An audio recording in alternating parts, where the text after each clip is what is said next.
Thank you so much for that update. So as you head into the holiday weekend, we want to make sure that you, your pets, and your home are all safe and prepared for these freezing temps. Our Trisha Hart is live downtown now with some tips from the experts. Trisha, I see you got the scarf, the hat. The question though, do you have the hand warmers? You know, they are in the car. We're sharing them this morning. You got to ration them. They're precious items when it gets this cold. And today is the warmest day of the week, so we don't need them as badly as we have before, as badly as we may need them this weekend. I know, Kyle, you're thinking about this. A lot of people at home are thinking about what they're doing New Year's Eve. They're planning their outfits. They're going to parties. Well, they may want to consider adding a couple extra layers to those plans on Sunday night because it will be a much colder weekend. But this will not be the coldest New Year's Eve in central Indiana. That was back in 1967 and 1976 when it was -9 degrees New Year's Eve. The warmest was 68 degrees back in 1951. Sadly, we're falling a little bit closer to that cold with temperatures in the single and double digits. But this week we got our first taste of a truly cold snap here in Indianapolis. People started feeling the consequences. One big problem is people aren't checking their pipes and they're starting to see some freezing and the issues that come with it. Experts say you should be keeping your faucets running or at a drip to prevent those freezing from happening. They're also saying you should close your garage door to keep some more heat inside and open up your cabinet doors.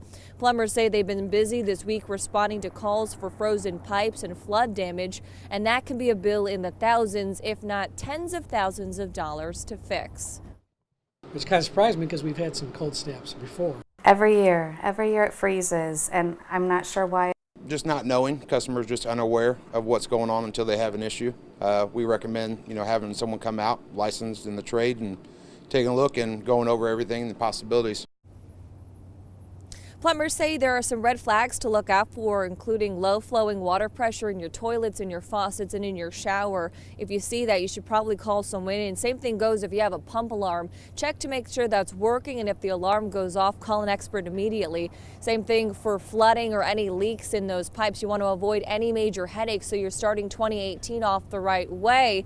And as we look back to New Year's Eve this upcoming Sunday night, you're going to want to plan accordingly for these freezing cold temperatures. We have some wind this morning. We know there's going to be some dangerously cold wind chills on New Year's Eve and some possible accumulations this weekend. So plan accordingly with your traveling downtown. If you're coming downtown, make sure you have a safe ride. Make sure you're bringing those extra layers in addition to, of course, your New Year's Eve outfit.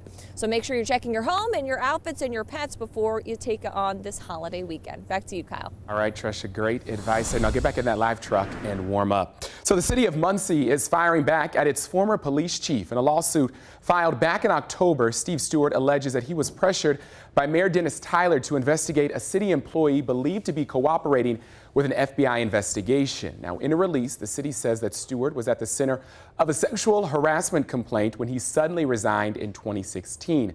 Stewart is asking for unpaid wages and vacation time he claims falls under a collective bargaining agreement. The city says the agreement attached to his lawsuit is fraudulent.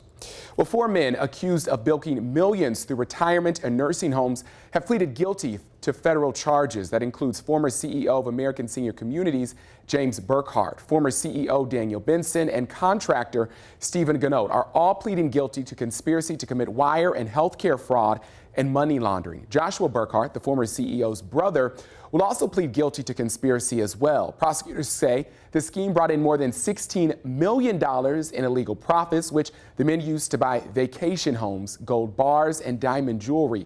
Each face decades behind bars and could be forced to pay hundreds of thousands of dollars in restitution.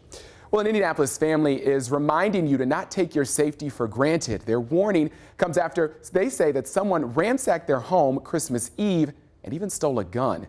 Shelley and Jeffrey Breeding say they came home to find the door open and a window broken inside their southeast side home. They say their presents were torn apart and taken.